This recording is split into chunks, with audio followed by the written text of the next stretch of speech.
নমস্কার বন্ধুরা, job update নিউজের পক্ষ থেকে তোমাদের সকলকে জানাই স্বাগত।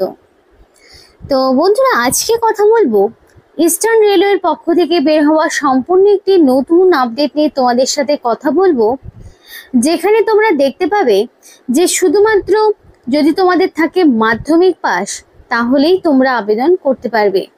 মিনিমাম মাধ্যমিক হচ্ছে কোয়ালিফিকেশন। মাধ্যমিক পাস যোগ্যতায় তোমরা রাজ্যের 23 জেলার যে কোনো প্রান্ত থেকে, ছেলে হোক কিংবা মেয়ে, প্রত্যেকেই তোমরা আবেদন করতে পারবে। এবং এর জন্য তোমার ন্যূনতম বয়স লাগবে 18 বছর। কিন্তু কোনো রকমের রিটেন টেস্টও দিতে হচ্ছে না এবং ওয়াক ইন ইন্টারভিউ তোমাদেরকে দিতে হবে না। তো এটা একটা প্লাস পয়েন্ট সেক্ষেত্রে, যে শুধুমাত্র ডকুমেন্ট ভেরিফিকেশন করেই তোমরা আবেদন করতে পারবে। তো আবার অনেকদিন বাদে কিন্তু এরকম একটা সুযোগ ইস্টার্ন রেলওয়ের পক্ষ থেকে জারি হলো। তো এই ভিডিওর মাধ্যমে অ্যাপ্লিকেশন ফর্ম কিভাবে পূরণ করবে, কি পোস্টে নিয়োগ করা হচ্ছে, সেই বিষয়ে সমস্ত A to Z আলোচনা তোমাদের সাথে করা হবে। কিন্তু ডিটেলস বলার আগে তোমাদের প্রত্যেকের কাছে আমি একটাই রিকোয়েস্ট জানাবো, যে যারা এখনো আমাদের এই চ্যানেলটিকে সাবস্ক্রাইব করোনি তারা ঝটপট চ্যানেলটিকে সাবস্ক্রাইব করে পাশে থাকা বেল আইকনটি ক্লিক করে দাও, যাতে করে পরবর্তী সমস্ত ইনফরমেশন পেয়ে যেতে পারো। তো চলো বন্ধুরা, দেরি না করে এবার অফিসিয়াল নোটিশ নিয়ে ডাইরেক্ট বিস্তারিত আলোচনা তোমাদের সাথে শুরু করব। তো তোমাদের এখানে দেখো, এই অ্যাপ্লিকেশন করার জন্য তোমাদের ন্যূনতম বয়স লাগছে 18 বছর। আমি সরাসরি অফিসিয়াল নোটিফিকেশন ওপেন করে নিয়েছি, যেখানে পরিষ্কার বলা রয়েছে যে 1/1/2025 অর্থাৎ 1 জানুয়ারি অনুযায়ী তোমাদের ন্যূনতম লাগবে 18 বছর এবং ম্যাক্সিমাম 40 বছর। অর্থাৎ 18 থেকে যার বয়স 40 বছরের মধ্যে সে অবশ্যই এখানে অ্যাপ্লিকেশন করতে পারবে। এবং সাথে তোমার বয়স মানে এডুকেশনাল কোয়ালিফিকেশন লাগবে মাধ্যমিক পাস। মাধ্যমিক পাস সেটা যে কোনো রেকগনাইজ বোর্ডের আন্ডারে হতে পারে। মিনিমাম 10 স্ট্যান্ডার্ড পাস করা থাকলে তুমি অবশ্যই এখানে অ্যাপ্লিকেশন করতে পারবে। আর এখানে যদি কারোর হায়ার কোয়ালিফিকেশন থাকে, মানে ধরো উচ্চ মাধ্যমিক পাস বলো বা গ্র্যাজুয়েশন বলো, এই টাইপের যদি কোনো রকম কোয়ালিফিকেশন থাকে সেক্ষেত্রেও কোনো সমস্যা নেই, সেক্ষেত্রেও তোমরা এখানে চাইলে অ্যাপ্লিকেশন করতে পারো। মিনিমাম দেখা হবে যে তোমাদের মাধ্যমিক পাস রয়েছে কিনা। আর অবশ্যই তোমাদের এগেইনস্টে কিন্তু কোনো রকম ক্রিমিনাল রেকর্ড থাকা যাবে না। ক্রিমিনাল রেকর্ড থাকলে তোমরা কিন্তু এখানে অ্যাপ্লিকেশন করতে পারবে না। তো আর অবশ্যই মেডিকেলি ফিট অ্যান্ড ফাইন হতে হবে। এবার অ্যাপ্লিকেশনের সাথে কিছু ডকুমেন্টস তোমাদের রেডি রাখতে হবে। তো সেই ডকুমেন্টসগুলো কি এগুলো জেনে নাও। আবার এই ডকুমেন্টসগুলো কিন্তু তোমাকে আবার অরিজিনাল ফরম্যাটে, কিন্তু অরিজিনাল ডকুমেন্টসগুলো কিন্তু অবশ্যই তোমাদের সঙ্গে করে নিয়ে যেতে হবে। তো দেখো, এখানে তোমাদের রেসিডেন্সিয়াল সার্টিফিকেট হিসাবে মানে সঙ্গে মানে অ্যাপ্লিকেশন ফরম্যাটের সাথে রেসিডেন্সিয়াল প্রুফের সার্টিফিকেট হিসাবে তুমি চাইলে voter ID, ration card, driving licence, Aadhaar card, passport district magistrate office থেকে তুমি কালেক্ট করতে পারো, কিংবা তুমি এসডিও অফিস থেকে বা ব্লক ডেভেলপমেন্ট অফিস থেকে কালেক্ট করতে পারো। এবং সেই ডকুমেন্টস যে কোনো, এই এতগুলো ডকুমেন্টসের মধ্যে যে কোনো একটি তোমাকে অ্যাড্রেস প্রুফ হিসাবে দিতে হবে। তারপরে দেখো, ডকুমেন্টারি প্রুফ অফ এজ, মানে এজ কোয়ালিফিকেশন, মানে এজ প্রুফ হিসাবে তুমি চাইলে মাধ্যমিক পাশের কোয়ালিফিকেশনের যে অ্যাডমিট, সেই অ্যাডমিট কার্ডটা তোমাকে প্রোভাইড করতে হবে, মানে এজ প্রুফ হিসাবে। এডুকেশনাল কোয়ালিফিকেশনের প্রুফ, মানে সেটার ফটোকপি তোমাকে অ্যাটাচ করতে হবে, অবশ্যই সেটাকে সেলফ অ্যাটাস্টেড করে দেবে। মাধ্যমিক পাশের অ্যাডমিট, মার্কশিট, সার্টিফিকেট, ওভারঅল সমস্ত ডকুমেন্টসই দিতে হবে। তুমি চাইলে আদার্স ক্লাসের দিতে পারো, আমার মনে হয় না দিলেই বেটার হবে, কারণ এখানে যখন চাইনি দেওয়ার কোনো প্রয়োজন নেই। তারপরে দেখো, এখানে তোমাদের একটা পুলিশ স্টেশন থেকে একটা হচ্ছে তোমাদের ক্যারেক্টার সার্টিফিকেট আদায় করতে হবে, মানে যে কোনো লোকাল পুলিশ স্টেশনে যাবে সেখানের মাধ্যমে তোমাকে প্রমাণ করতে হবে যে তোমার এগেইনস্টে কোনো রকম ক্রিমিনাল রেকর্ড নেই। তো সেটা তোমাকে কালেক্ট করে জমা করতে হবে। তো অ্যাপ্লিকেশন ফর্মটি কিভাবে পূরণ করবে একবার দেখো।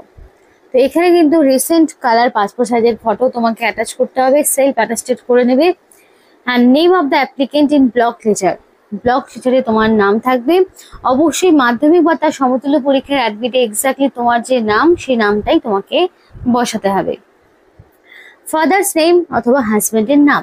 তো বর্তমানে যিনি তোমার গার্জেন রয়েছেন, সেটা তোমার বাবা হতে পারে, তোমার হাজব্যান্ড হতে পারে, তো বর্তমানে যিনি তোমার গার্জেন রয়েছেন তার নাম তোমাকে দিতে হবে। তো এবার দেখো, যেহেতু এখানে বিবাহিত অবিবাহিত মেল ফিমেল প্রত্যেকেই আবেদন করতে পারবে, তো সেই মতো তোমার গার্জেনের নাম তুমি বসাবে। ডেট অফ বার্থ, অবশ্যই ডেট অফ বার্থটা লিখে দেবে এবং প্রুফ হিসেবে মাধ্যমিক বা তার সমতুল্য পরীক্ষার অ্যাডমিটটা তোমাকে প্রোভাইড করতে হবে। জেন্ডার মেল অথবা ফিমেল, তো মেল না ফিমেল সেটা তুমি অবশ্যই এম অথবা এফ তুমি লিখে দেবে বক্সে। কন্ট্যাক্ট নাম্বার, তো অবশ্যই ভ্যালিড কন্ট্যাক্ট নাম্বার দেবে, কারণ কি সিলেকশন প্রসেসে যাতে সব ইনফরমেশন তুমি পেয়ে যেতে পারো, কারণ এখানে তোমার সরাসরি ডকুমেন্ট ভেরিফিকেশন হবে।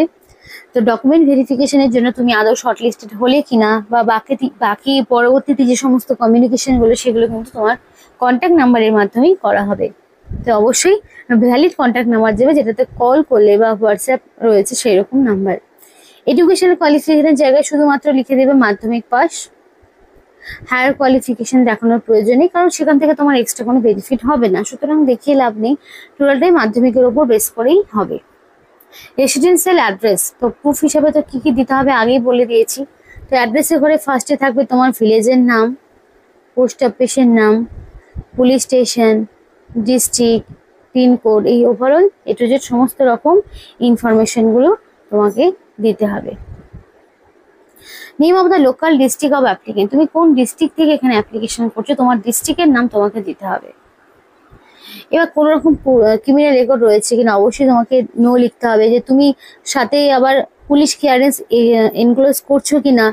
তো এনক্লোজ যদি এখন করো তাহলে ইয়েস করবে, যদি মনে করো যে এখন দিতে পারছো না তাহলে নো করে দেবে, সেটা তুমি পরে দেখাবে। তো ফিনান্সিয়াল কোনো রকম বিড রয়েছে কিনা যদি থাকে তাহলে সেটা সাপোর্টিভ ডকুমেন্টস, যার নেই সে নো লিখবে। এবং কত টাকা তুমি ডিপোজিট করছো, কারণ এখানে একটা সিকিউরিটি মানি 2000 টাকা মতো জমা রাখতে হবে, এবং সেটা অবশ্যই যখন তুমি সিলেক্টেড হবে তখন, এবং তুমি যদি মনে করো যে তুমি জবটা ছেড়ে দেবে তখন তুমি 2000 টাকাটা ফেরত পেয়ে যাবে। এবং আইডেন্টিটি প্রুফ হিসেবে তুমি চাইলে আধার কার্ড, ভোটার আইডি, প্যান কার্ডের মধ্যে যে কোনো একটি ডকুমেন্টস তোমাকে দিতে হবে, এবং তুমি টোটাল কতগুলো ডকুমেন্টস দিলে সেটা তোমাকে কাউন্ট করে এখানে বসাতে হবে। তো যতগুলো ডকুমেন্টস দিবে সেই ডকুমেন্টসগুলো তুমি কাউন্টিং করে করে এখানে বসাবে। এক্স রেলওয়ে স্টাফ যারা রয়েছে তারা কিন্তু এখানে অ্যাপ্লিকেশন করতে পারবে না। লাস্টের দিকে এখানে তোমার সিগনেচার থাকবে, আর এখানে প্লেস আর ডেট দিতে হবে, দিয়ে যাবতীয় যা যা ডকুমেন্টস তোমাদের বলেছি সেই সমস্ত ডকুমেন্টসগুলোকে কিন্তু সেলফ অ্যাটাস্টেড করবে, অর্থাৎ প্রত্যেকটি ডকুমেন্টসের জেরক্স করবে, জেরক্স করে শেষের দিকে একটা সাইন করবে, নিজস্ব হ্যান্ডরাইটিংয়ে সাইন আর ডেট দিয়ে দেবে, দিয়ে সেলফ অ্যাটাস্টেডটা তোমার কিন্তু কমপ্লিট হলো। এবং এই ডকুমেন্টসটা তোমাকে নির্দিষ্ট ঠিকানায় জমা করতে হবে, যেটা দেখাবো যে কোন ঠিকানায় কত তারিখের মধ্যে তোমাকে জমা করতে হচ্ছে। তো এখানে তোমাদের 4/8/2025 অ্যাপ্লিকেশন শুরু হয়ে গেছে, যেটা 3/9/2025, অর্থাৎ তোমাদের সেপ্টেম্বরের 3 তারিখ পর্যন্ত অ্যাপ্লিকেশন জারি থাকবে। সেপ্টেম্বরের 3 তারিখের মধ্যে তোমাকে কমপ্লিট অ্যাপ্লিকেশন সাবমিট করতে হবে, এখনো সময় রয়েছে, নির্দিষ্ট সময়ের মধ্যে তোমরা অ্যাপ্লিকেশন সাবমিট করো, যত আগে অ্যাপ্লিকেশন সাবমিট করবে তার কিন্তু তত তাড়াতাড়ি অ্যাপ্লিকেশন মানে ডকুমেন্ট ভেরিফিকেশনের জন্য ডাক পড়বে। তো এখানে যেই ঠিকানাটা রয়েছে এই ঠিকানায় তোমাকে কিন্তু অ্যাপ্লিকেশন সাবমিট করতে হবে। ফার্দার ডিটেলসের জন্য ear.indian-railway-government.in এই যে অফিসিয়াল ওয়েবসাইট যেটা তোমাদের শুরুতেই দেখিয়েছিলাম, সেই অফিসিয়াল ওয়েবসাইটে তোমাদেরকে ভিজিট করতে হবে, এবং সেই অফিসিয়াল ওয়েবসাইটে গেলেই তোমরা কিন্তু অ্যাপ্লিকেশন ফর্ম বলো, নোটিফিকেশন বলো, সবটাই তোমরা কিন্তু পেয়ে যাবে। আর এই যে ঠিকানা দেখতে পাচ্ছ এই ঠিকানায় তোমাকে অ্যাপ্লিকেশন সাবমিট করতে হবে, অবশ্যই ওয়ার্কিং ডেতে যেতে হবে। আর তোমাদের যেই এই যে ড্রপ বক্স যে ওপেনিংটা সেটা 4 তারিখে হবে। 3 তারিখ হচ্ছে অ্যাপ্লিকেশন করার মানে জমা দেওয়ার লাস্ট ডেট, 4 তারিখে ড্রপ বক্স ওপেন করা হবে, এবং সেই দিন তোমাদের জানানো হবে কাদের কাদের নাম সিলেক্টেড হলো। তো এখানে যে লোকেশনটা সেটা হচ্ছে পারাজ বলে একটি জায়গা, যেটা NSG 6 এর মধ্যে পড়ছে। তো তোমরা তোমাদের লোকাল স্টেশন নাম ঝটপট কমেন্ট করে জানাও, কারণ এর আগে যারাই নিজেদের স্টেশনের নাম কমেন্ট করেছে কম বেশি প্রত্যেকেই তাদের নিজস্ব স্টেশনের ইনফরমেশন পেয়েছে।